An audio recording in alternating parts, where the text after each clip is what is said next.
Doctores y enfermeras de Reddit, ¿cuáles han sido sus momentos de por qué no vinieron antes?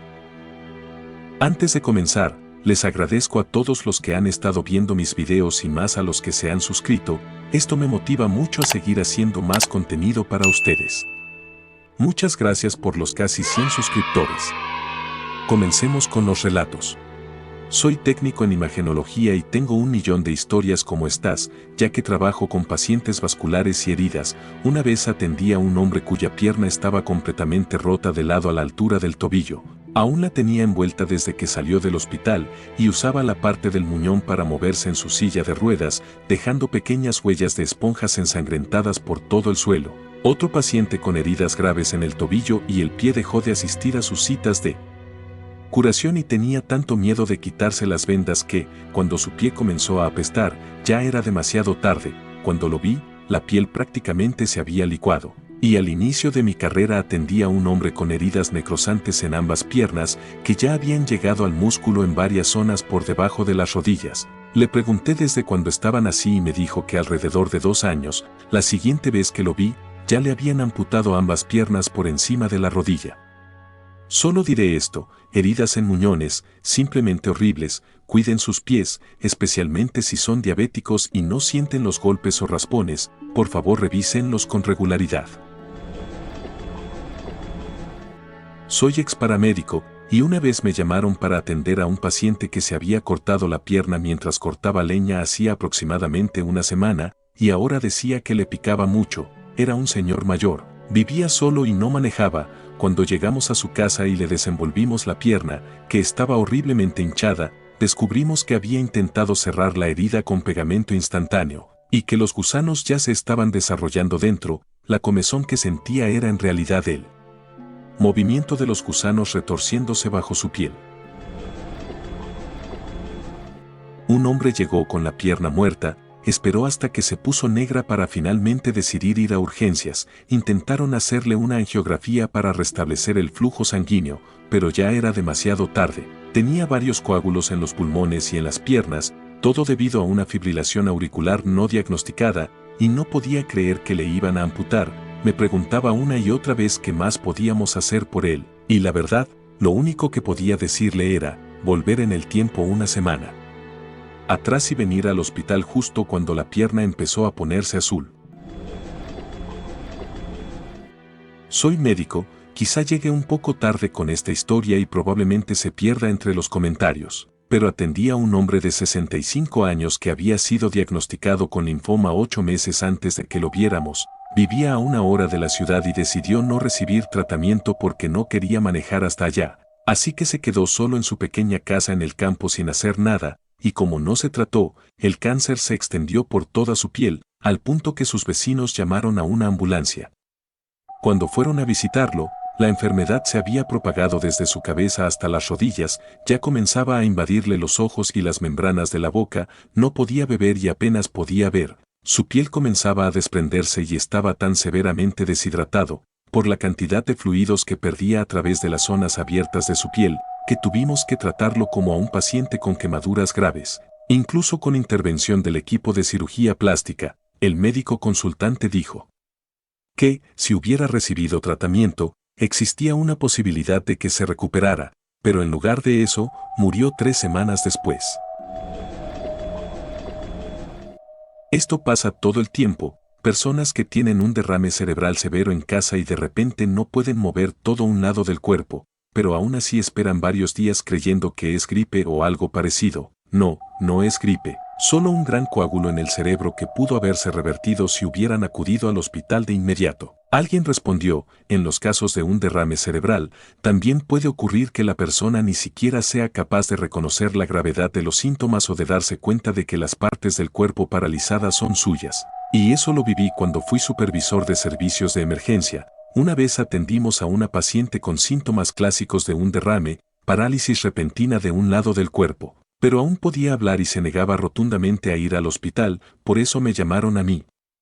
Porque los paramédicos en la escena, que eran muy buenos, sabían que estaban en esa delgada línea entre un traslado necesario y la voluntad de la paciente de no ser trasladada. Así que hablé con ella un rato y me topé con el mismo obstáculo. Entonces toqué su pierna sana y le pregunté si podía sentirla. Dijo que sí, luego toqué su pierna paralizada y le pregunté lo mismo, y me dijo que no. Así que le pregunté si sabía por qué no podía sentirla, y su respuesta fue, porque no es mi pierna. En ese momento supe que tenía que ser trasladada y que esa respuesta bastaba para justificarlo, así que les dije a los paramédicos que procedieran, ya que su capacidad mental estaba lo suficientemente afectada como para no poder tomar decisiones informadas sobre su cuidado. También me aseguré de que supieran cómo debían redactar el reporte, y al momento de subirla a la ambulancia no opuso ninguna resistencia, tal como me imaginaba. Nunca supe cómo le fue después, pero tampoco recibí ningún reclamo por esa decisión.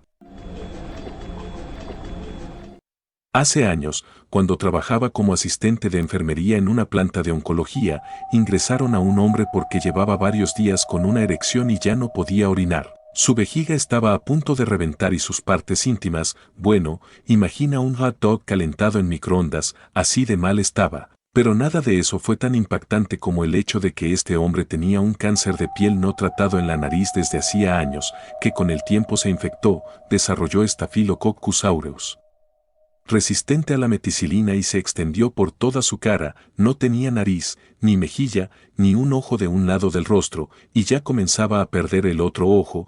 Podías ver parte de su maldito cráneo. No tengo idea de por qué decidió no tratarse ni cuánto tiempo le tomó llegar a ese punto, pero jamás olvidaré el olor y la textura de su rostro en descomposición, aunque al final logramos convencerlo de someterse a una cirugía reconstructiva y le hicieron un injerto de piel que cubrió su ojo, su nariz y su mejilla. Así que si alguna vez te cruzas con un tipo muy malhumorado que solo tenga una boca y un ojo, debes saber que eso es muchísimo mejor que la alternativa.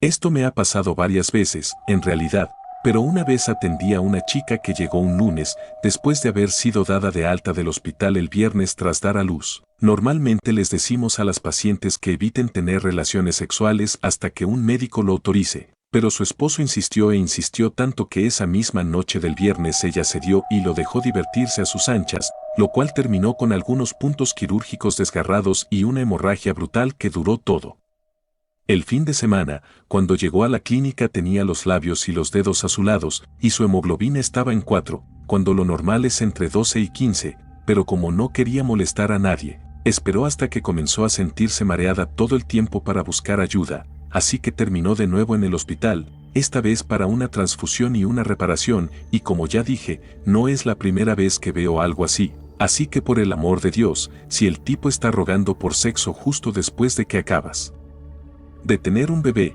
tal vez lo que necesita es una lección de autocontrol y una botella de crema humectante.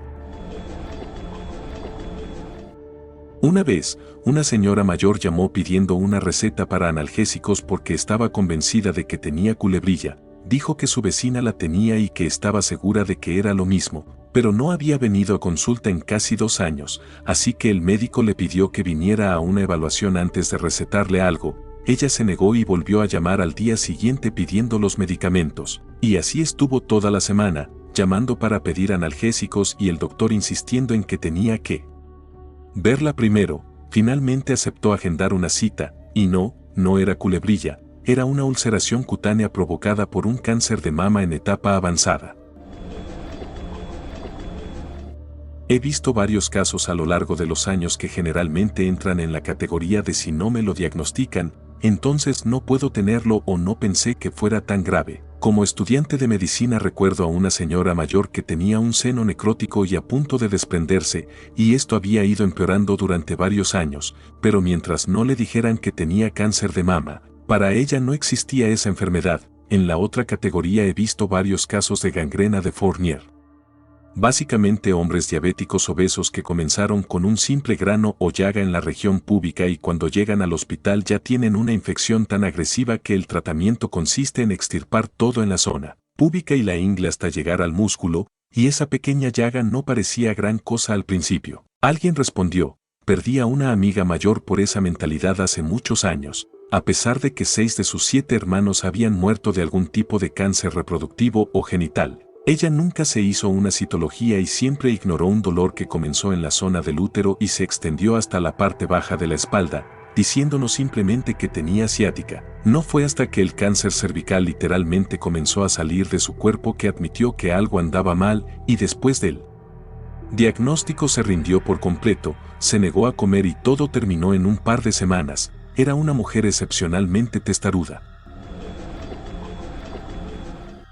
No soy doctor ni trabajo en un hospital, pero mi abuelo falleció porque esperó demasiado tiempo antes de ir al hospital, hace unos 17 años. Estaba cuidando a uno de sus mulas cuando algo asustó al animal y le dio una patada en el abdomen. Tenía mucho dolor, apenas podía moverse por el dolor abdominal. Así que decidió tomárselo con calma y descansar en el sofá durante una semana. Se negó a que lo llevaran al hospital. Lamentablemente, esa patada le reventó un tumor desconocido en los intestinos. El médico dijo que era enorme, del tamaño de un balón de voleibol, y que tal vez habría sobrevivido si hubiera llegado antes. Para cuando lo llevamos al hospital ya tenía un caso severo de gangrena. Le tuvieron que amputar la pierna en el primer día, y murió una semana después. Una vez atendimos a una paciente que llegó a urgencias por dolor abdominal y se descubrió que tenía una herida fungosa en el seno. Mejor no busques imágenes de eso, que había tenido durante 2 años sin recibir atención médica. Tras una biopsia y una tomografía por emisión de positrones, PET, se le diagnosticó cáncer de mama con metástasis extensas en el hígado, pulmones y huesos. Esto ocurrió en Australia, así que no fue un problema de dinero, solo muy triste.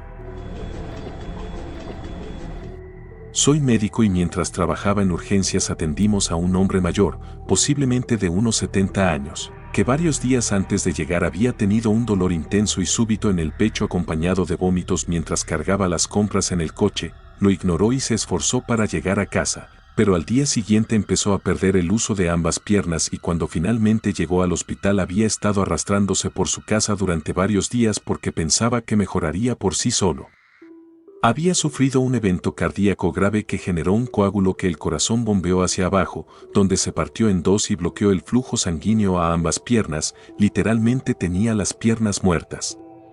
No sé qué fue de él al final, pero no había forma de salvar las piernas y creo que el pronóstico fue muy malo, si no fatal. Aclaro porque hay muchas suposiciones sobre Estados Unidos. Esto ocurrió en el Reino Unido, donde la atención médica es gratuita al momento del acceso, así que la deuda no es una preocupación para nuestros pacientes. Soy enfermera pediátrica y en mi primera semana en urgencias pediátricas atendimos a una niña de 6 o 7 años que llegó con la mandíbula y el rostro muy hinchados. La pobre niña no podía mover la mandíbula sin un dolor intenso y llevaba varios días sin poder comer. Resultó que apenas había empezado a cepillarse los dientes por primera vez y en el proceso desarrolló varios abscesos y caries graves. Para empeorar las cosas, su mamá nos contó que ella misma estaba recuperándose de procedimientos para remover la mayoría de sus dientes por casi la misma causa, y no querían molestar al médico general porque pensaban que la niña solo estaba haciendo drama para no ir a la escuela. Una paciente fue traída por su hijo, quien se encargaba de ella, y cuando llegó a nuestra unidad le hice una evaluación de la piel. Le quité los calcetines y encontré un dedo del pie gangrenoso que se había desprendido. Parece mentira y ojalá lo fuera, pero fue sin duda la cosa más desagradable que he presenciado. El hijo dijo que no tenía idea de cuando el pie de su madre llegó a estar tan mal.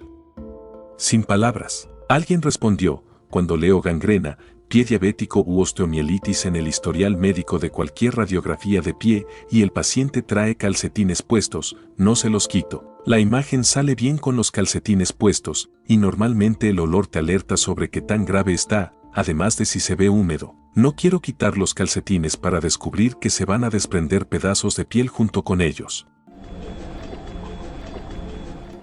Una mujer mayor se cayó en su casa y se fracturó ambos fémures. Su hijo pensó que solo necesitaba descansar, así que la cargó hasta su cama, donde permaneció acostada en su propia suciedad durante 3 días antes de que alguien llamara al 911. El hijo vive con ella y también hay familia en la casa de al lado.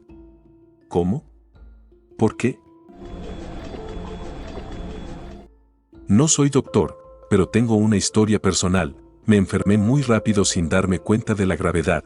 Tenía leucemia de Burkitt en estadio 4 con afectación del sistema nervioso central, algo muy raro. Menos de 100 personas de mi edad la padecen cada año en Estados Unidos. Justo hace poco más de un año, estando programada una cita médica, fui sintiéndome fatal, sudoroso, con fiebre, cansado, mareado, con acidez terrible y dificultad para respirar. Mi papá, que me llevaba en auto, tuvo que despertarme y me dijo en broma: levántate, gordo, que tenemos cita y más te vale estar jodidamente enfermo. Ni él ni yo sabíamos lo grave que estaba, porque 2 semanas antes trabajaba en construcción en Carolina del Sur sin problemas. En la cita me hicieron análisis de sangre y un ultrasonido del tórax, y el doctor quedó impresionado al ver las imágenes y los resultados. Me dijo que volviera urgentemente al hospital. Descubrieron 7 tumores en el hígado, el más grande del tamaño de una toronja y el segundo del tamaño de una pelota de béisbol. Además, mis análisis estaban devastados. Me diagnosticaron cáncer y dijeron que era un milagro que estuviera despierto, caminando y hasta haciendo bromas, pues las células de Burkitt pueden duplicarse en 24 a 48 horas. El doctor se preguntaba por qué no había tenido problemas antes y tenía tumores monstruosos. Pero yo solo había agendado la cita por la acidez. En resumen, fui por acidez y terminé diagnosticado con un supercáncer. No soy doctor, pero una vez estaba en un hostal con una enfermera y un médico de urgencias que, aunque trabajaban en continentes distintos, hacían trabajos similares. Mientras charlábamos, entró un hombre mayor que, al escuchar que éramos del área médica, se acercó para hacer una pregunta. Nos mostró la pierna, que tenía grandes manchas negras por debajo de la rodilla, y tanto la enfermera como el médico le dijeron de inmediato que tenía que ir a urgencias porque esa pierna estaba necrótica y podía perderla, o incluso la vida. Él respondió que eso mismo le había dicho su médico en casa, pero que la pierna se sentía bien y que si estuviera muriendo él lo sabría. Además, no quería arruinar sus vacaciones buscando atención médica, lo cual me hizo preguntarme para qué había preguntado. Se sentó en el bar y durante la noche tanto la enfermera como el médico intentaron convencerlo de que tal vez no tenía 10 días hasta llegar a su casa y que necesitaba atención inmediata, pero sin éxito. Estoy bastante seguro de que si ese hombre llegó al hospital, los médicos se preguntaron lo mismo que nosotros. Gusanos. Cada vez que la infestación de gusanos llega a ese punto, suena como 100 alarmas indicando que la situación de vida de esa persona no es nada buena.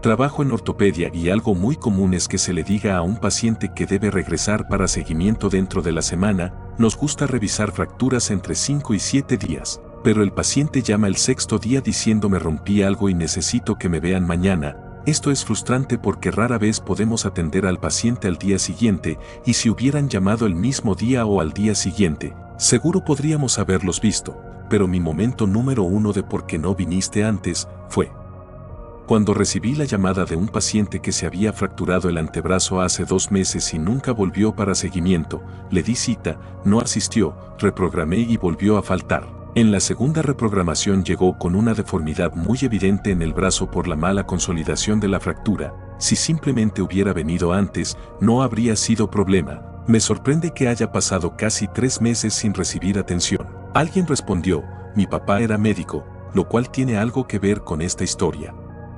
En la preparatoria jugaba básquetbol y un día en la práctica fui a hacer una bandeja, pero un compañero me chocó y terminé estrellándome contra la pared bajo la línea de fondo con la mano en una posición muy incómoda. Me dolió muchísimo. Terminé la práctica casi sin poder apretar el balón.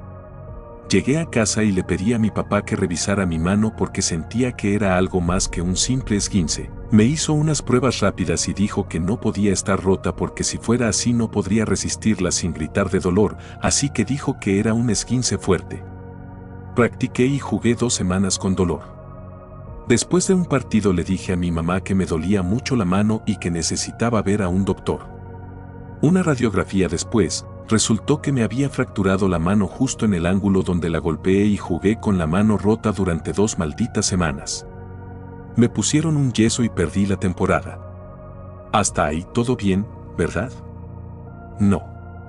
Resulta que jugar con la mano rota también pellizcó y dañó una vena del dedo vecino.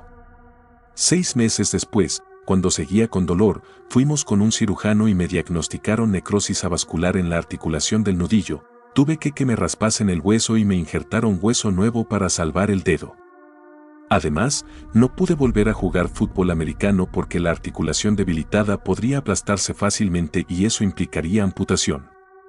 Resumiendo, a veces tienes que confiar en que estás en lo cierto, incluso cuando tu papá médico te dice que tu mano no está rota. Aclaro que la lesión fue en básquetbol. Tras la cirugía final me dijeron que ya no podía jugar fútbol americano, que era mi deporte principal y mi posible boleto a la universidad. Era titular en todos los equipos de mi escuela, pero la mano estaba demasiado dañada para arriesgarme a seguir jugando. Pude seguir jugando básquetbol un tiempo, pero terminé dejando porque ya no podía lanzar bien debido a los cambios en la mano.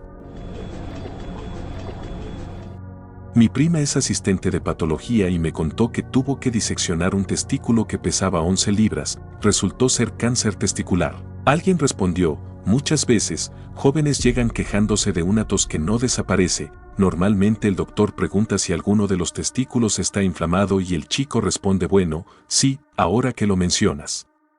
No acudirán por un testículo inflamado, pero sí por la tos, lamentablemente, para ese momento el cáncer ya se ha metastatizado a los pulmones. Consejo, por favor, tóquense los testículos regularmente. Especialmente si son jóvenes. No tengan pena y hablen con su médico si sienten que algo está mal. Para revisarlos, sostengan el pene hacia un lado y examinen cada testículo por separado, sujetándolo entre los dedos pulgar e índice de ambas manos y rodándolo suavemente, observen y palpen si hay bultos duros o nódulos, masas redondeadas y lisas, o cualquier cambio en tamaño, forma o consistencia. Paciente aquí. Durante 6 meses en 2014 me quejé con mi médico familiar de que sentía como si me hubiera tragado una pelota de goma que se había quedado atorada, y que caminar hasta el buzón y regresar me provocaba una dificultad para respirar tan intensa que necesitaba descansar 10 minutos para recuperar el aliento. Además, tosía sangre de vez en cuando. Él se estaba cansando de mis quejas y solo seguía recetándome esteroides. Me dijo que, porque era obeso y fumador, debía aceptar que tenía EPOC y que esa sería mi vida a partir de entonces. Finalmente le dije, mándame a hacer cualquier prueba que mire esa zona profunda de mi garganta y si no sale nada, dejaré de quejarme. 3 semanas después me hicieron un ultrasonido y me pidieron quedarme para otra prueba, luego empezaron a alarmarse y dijeron que tenía que ir en ambulancia del centro de pruebas a urgencias. Su hospital se negó a atenderme y me enviaron a otro que también me negó la atención. Seguíamos sin saber qué pasaba. Finalmente me trasladaron a mi hospital actual y me dijeron que necesitaba cirugía de emergencia para intentar remover un tumor canceroso que crecía dentro de mi vía aérea. Solo tenía 4 milímetros, como un bimucle de café, para respirar. Si no hubiera hecho ese trato y hubiera aceptado que no poder respirar era mi nuevo normal, habría vivido solo 1 o 2 semanas más. Mi familia consiguió un nuevo médico familiar. En abril de 2015 me diagnosticaron cáncer terminal en etapa 4 con afectación en garganta, pulmones y columna vertebral. Estoy perdiendo la batalla y hace 2 semanas empecé cuidados paliativos en casa. Di una buena pelea y estoy muy agradecido de no haber muerto en 2014. Trabajaba como cirujano junior cuando a nuestro equipo nos llamaron a urgencias para atender a un paciente que había tenido una complicación tras una cirugía de hernia reciente. Al llegar vimos que el paciente sostenía una bolsa de plástico sobre el abdomen y al retirarla descubrimos que la herida se había abierto y su intestino estaba expuesto al aire. Resultó que esto no había ocurrido de la noche a la mañana, sino que había pasado varios días. El paciente había empezado a usar bolsas de plástico y periódicos para cubrir la herida cuando se quedó sin apósitos. Aclaro que este caso es excepcionalmente raro y es un ejemplo de lo que pasa cuando alguien no busca atención médica pese a que claramente la necesita. En general, las cirugías de hernia son muy comunes y seguras. Sin embargo, si te sometes a cualquier procedimiento quirúrgico y no estás seguro de que la herida está sanando bien, debes buscar atención médica.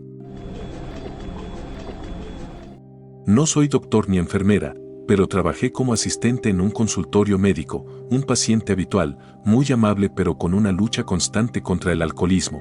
Fue traído por su compañero de cuarto y supe de inmediato que pronto moriría. Había visto personas con ictericia antes, pero este hombre tenía un tono amarillo que nunca creí posible. Su compañero llorando decía, Le he estado diciendo que venga desde hace semanas y el paciente seguía diciéndole que se calmara, que estaba bien.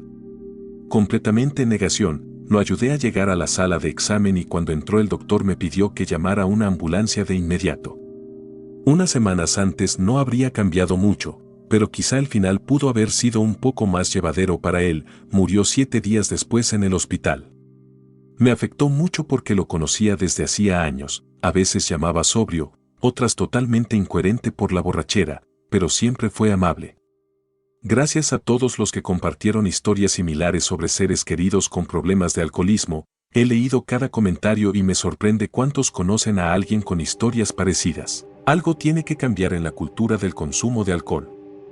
Si alguna vez dudas de que alguien pueda decir eso de ti en el futuro, habla con alguien, un amigo imparcial o un familiar, sé honesto con tu médico y si alguien te dice que quiere dejar de beber, apóyalo.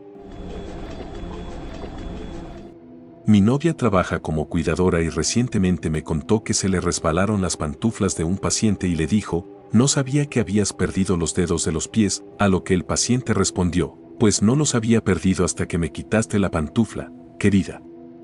Parece algo sacado de un sketch cómico macabro. Dios bendiga a todos los que pueden hacer trabajos así.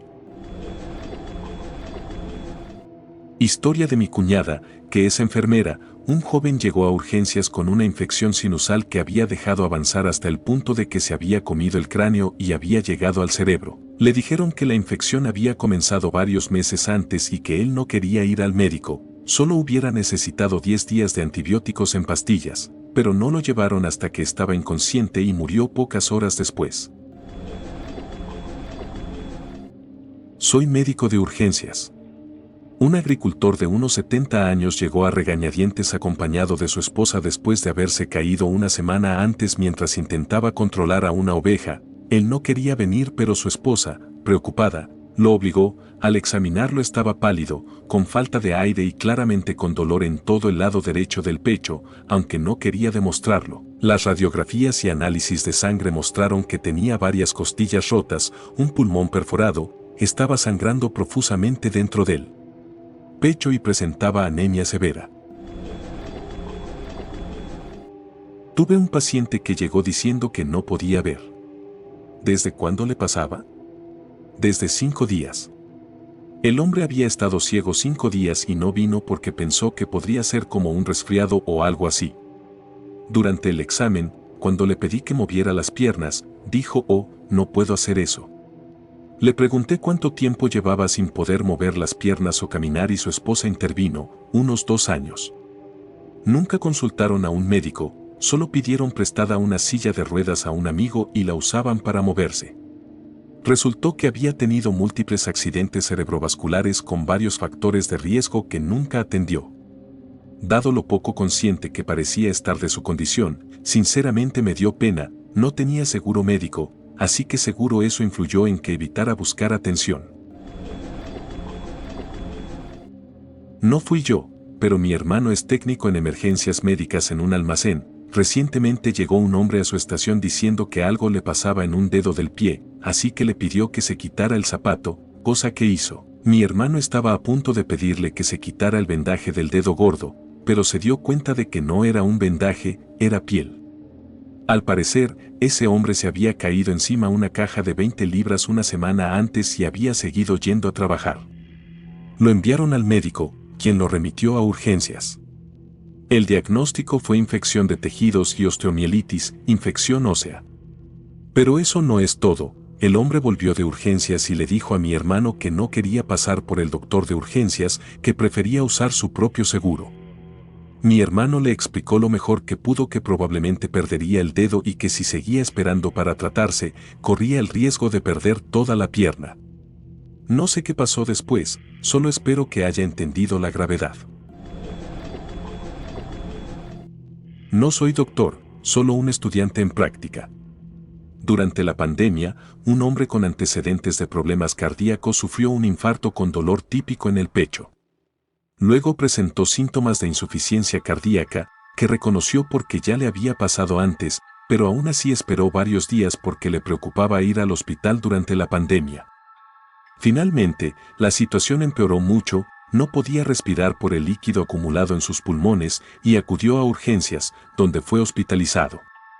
Mi profesor también mencionó que recientemente tuvo una paciente con un aneurisma aórtico que fue mal diagnosticada porque solo tuvo una consulta por telemedicina, sin imágenes, debido a la pandemia. Terminó desarrollando una disección aórtica.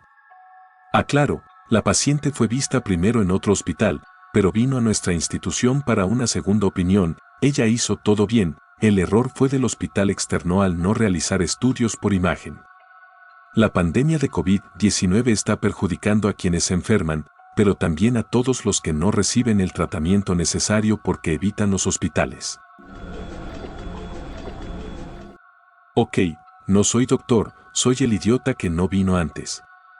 Cuando era adolescente pensaba que los Converse eran lo máximo, aunque el par que compré me quedaba bastante apretado en los dedos, los usaba todo el tiempo para educación física. Ahí empezó el problema, me salió una uña encarnada y en vez de cuidarla, traté de cortarla yo mismo y terminé con un dedo inflamado, rojo, con un dolor punzante intenso. Luego noté humedad dentro del zapato, era pus. ¿Qué hice? Comprar un paquete nuevo de calcetas y usarlas durante 2 semanas. En la segunda semana me desperté y mi pie estaba ardiendo, al verlo estaba medio rojo, medio morado y estaba inflamado al tacto. Fui a urgencias con mi mamá, a quien no le mostré el pie, solo dije que necesitaba que lo revisaran. Entró el doctor. Sí, lo voy a revisar, pero no hacemos extracción de uñas encarnadas, seguro no está tan mal. Me quité el zapato. El olor. Mi mamá palideció y tuvo que sentarse mientras rezaba sin parar. El doctor dijo, es la infección más grave que he visto en los últimos 10 años.